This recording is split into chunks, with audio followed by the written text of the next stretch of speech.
بسم الله الرحمن الرحیم.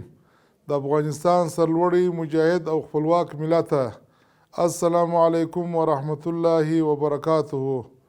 قال الله تعالى في كتابه الكريم: يا أيها الذين آمنوا إنما الخمر والميسر والأنصاب والأزلام رجس من عمل الشيطان فاجتنبوه لعلكم تفلحون.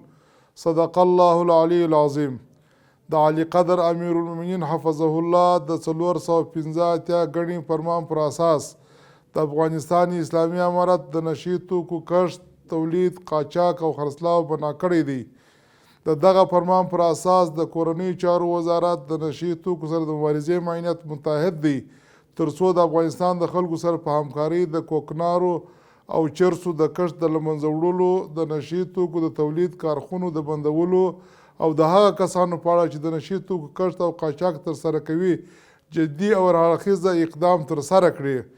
ګرانو هیوادوالو، راځئ ټول د دغه شومو فعالیتونو پر وړاندې په ګډه مبارزه وکړو، ترڅو یو آباد، سرلوړی او له نشي توکو څخه پاک افغانستان ولرو. ومن الله توفیق.